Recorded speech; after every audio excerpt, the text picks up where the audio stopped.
ஒரு நிமிஷம் நீங்கள் கற்பனை பண்ணி பாருங்கள். நீங்கள் விண்வெளியில் தனியாக பயணம் செய்கிறீங்க. உங்கள் முன்னால் ஒரு கருப்பு வட்டம் இருக்குது. அது சும்மா ஒரு இருள் இல்லை. அதுக்கு பக்கத்தில் போன உடனே உங்கள் கப்பல் மெதுவாக இழுக்கப்பட ஆரம்பிக்குது. நீங்கள் இன்ஜினை ஃபுல் பவர் போட்டாலும் அது உதவாது.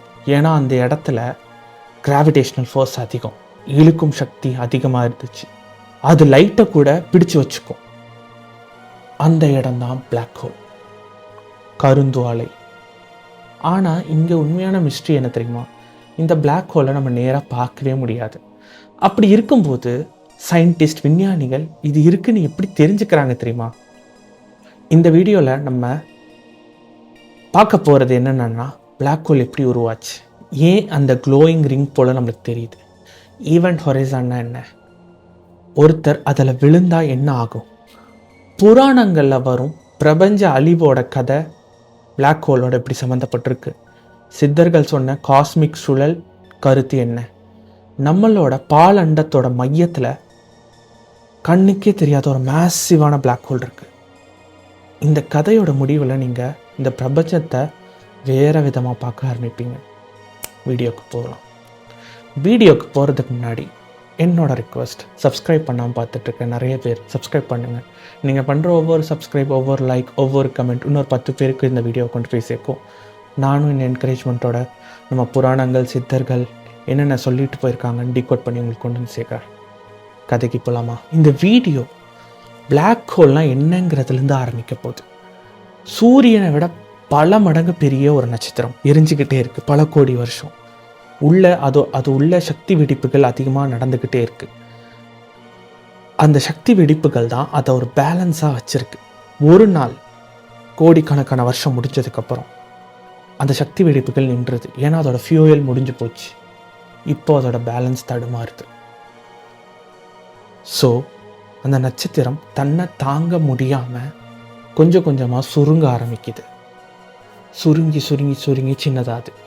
அது சின்னதானாலும் அதோட இடை மட்டும் முதல்ல எவ்வளோ பெருசாக இருந்துச்சோ அதே அளவுக்கு இருக்கும். அது உள்ள கொலாப்ஸ் ஆகிக்கிட்டே இருக்கும். ஆனால் அதோட இடை மட்டும் அப்படியே இருக்கும். இந்த ரீசன்னால தான் அங்கே கிராவிடேஷ்னல் ஃபோர்ஸ், அதாவது இழுக்கும் சக்தி மிக அதிகமாக இருக்கும். அந்த இடம்தான் பிளாக் ஹோல், கருந்துவாலை. அதை சுற்றி ரிங்கு மாதிரி நம்மளுக்கு தெரியும். ஆனால் அது உண்மையிலே ரிங்கு கிடையாது. ஏன் அப்படி தெரியுது தெரியுமா? பிளாக் ஹோலை நம்ம அதை வச்சு தான் கண்டுபிடிப்போம். கருந்துளை முதலில் ஒரு சாதாரண கருப்பு வட்டமாக தோன்றும். ஆனால் அதன் ஈர்ப்பு விசை மிக அதிகம். அதனால் அதற்கு பக்கமாக வரும் ஒளியே வளைந்து செல்ல ஆரம்பிக்கும். பிளாக் ஹோலோட படம் ஒரு கருப்பு வட்டம், அதை சுற்றிலும் ஒரு க்ளோயிங் ரிங். ஏன் தெரியுமா? பிளாக் ஹோல் பக்கத்தில் இருக்கும் வாயு, தூசி, நட்சத்திர துகள்கள் அது ரொம்ப வேகமாக சுழலும். அது வேகமாக சுழலும் போது அது சூடாக இருக்கும். அதனால தான் அது லைட் வெளிச்சத்தை கொடுக்கும். அதனால தான் அந்த க்ளோயிங் ரிங் மாதிரி தெரியுது. மேலும் பிளாக் ஹோல் பக்கத்தில் இருக்கிற ஸ்பேஸே வளைஞ்சிருக்கும். அதனால தான் பிளாக் ஹோல் இப்படி தெரியாமல் அதுக்கு பின்னாடி இருக்கிறது நம்மளுக்கு இப்படி வளைஞ்சு தெரியுது. ஸோ நம்மளுக்கு இது ஒரு ரிங்கு இப்படி போகாமல் இப்படி போய் இப்படி வர்ற மாதிரி தெரியுது. ஆக்சுவலி ஸ்பேஸே வளைஞ்சிருக்கு. அதனால தான் உங்களுக்கு அது ரிங்கு மாதிரி தெரியுது. இல்லைன்னா அது தட்டை தான். அந்த ஸ்பேஸையே பிளாக் ஹோல் வளைக்கிற அளவுக்கு அதுக்கு சக்தி இருக்குது. இதைத்தான் சயின்டிஸ்ட் கிராவிடேஷ்னல் லென்சிங்னு சொல்கிறாங்க. இதை வச்சு தான் அந்த இடத்துல பிளாக் ஹோல் இருக்குன்னே கண்டுபிடிக்கிறோம். இப்போ ஒரு முக்கியமான இடத்துக்கு வந்திருக்கோம், ஈவெண்ட் ஹொரைசான். ஈவெண்ட் ஹொரைசான்னா அது ஒரு எல்லை, கண்ணுக்கு தெரியாத எல்லை.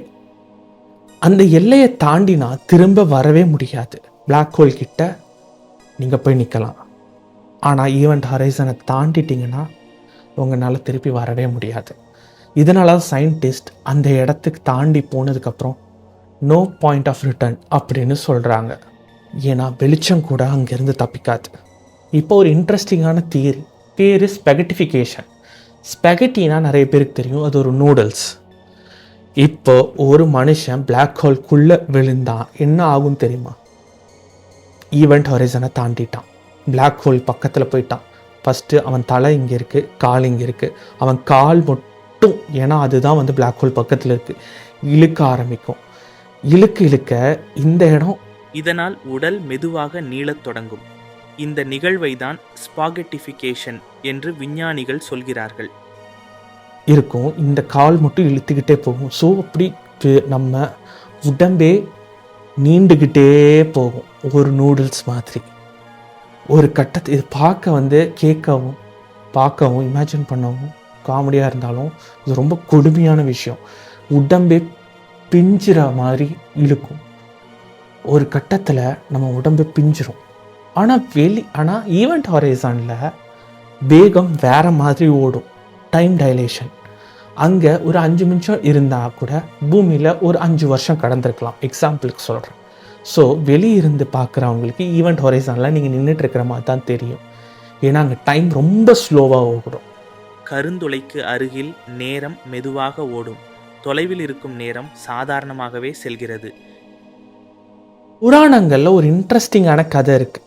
ஒரு முனிவர் இருந்தார். அவர் பேர் மார்க்கண்டேயா. ஒரு நாள் அவர் பிரபஞ்சத்தோட முடிவை பார்க்குறார். அப்போது எல்லா நட்சத்திரமும் மறையுது, சூரியன் மறையுது, உலகங்கள் எல்லாமே மறையுது, எல்லாமே இருளில் கரையுதுன்னு சொல்கிறாரு.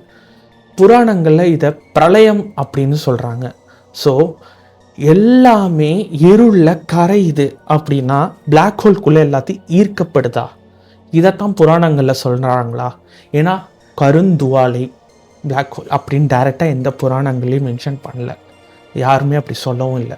பட் அதுக்கான க்ளூஸை இந்த மாதிரி சொல்லிட்டு போயிருக்காங்க. சித்தர்களை பற்றி பேசும்போது ஒரு முக்கியமான கருத்தை சொல்கிறாங்க. அண்டம் இஸ் ஈக்குவல் டு பிண்டம்.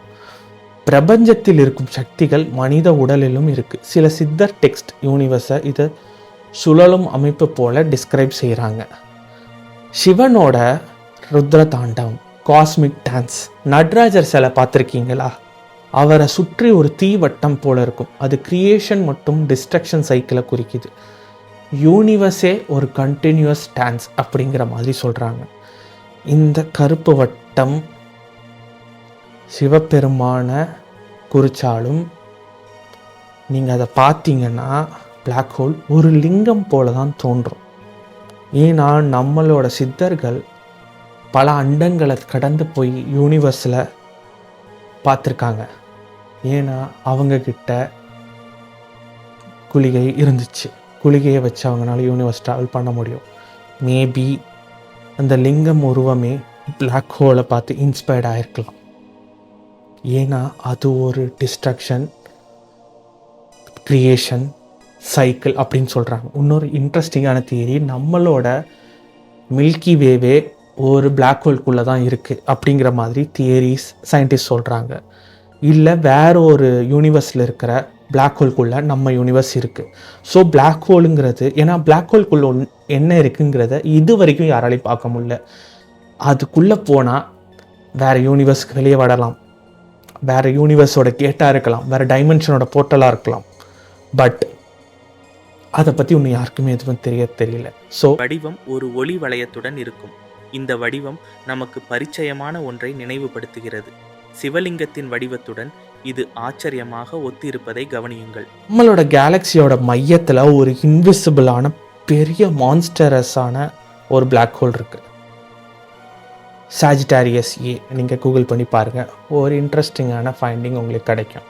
நம்ம பிளாக் ஹோலை நேராக பார்க்கவே முடியாது, ஆனால் சுற்றி வளைந்த அந்த ஒளியை பார்த்து தான் அதோட இருப்பை நம்ம உணர்றோம். அதாவது இருளை பார்க்க முடியாது, ஆனால் ஒளியின் மாற்றத்தை பார்த்து அதை கண்டுபிடிக்கிறோம். பிரபஞ்ச ரகசியங்களே இப்படித்தான். இந்த மாதிரி இன்ட்ரெஸ்டிங்கான வீடியோஸ் உங்களுக்கு இன்னும் வேணும்னா கீழே கமெண்ட் பண்ணுங்கள். அடுத்த வீடியோவில் பார்க்குற வரைக்கும் நன்றி, வணக்கம். நம் முன்னோர்களின் பண்டை ரகசியங்கள், ஆன்மீகமும் அறிவியலும் சங்கமிக்கும் இடம். கடவுள், சித்தர்கள், வேற்றுக்கிரகவாசிகள் பற்றி எங்கள் புனித நூல்கள் மற்றும் புராணங்களில் இருந்து மேலும் அறிய வேண்டுமானால் தயவு செய்து சப்ஸ்கிரைப் செய்யவும், லைக் செய்யவும், பகிரவும்.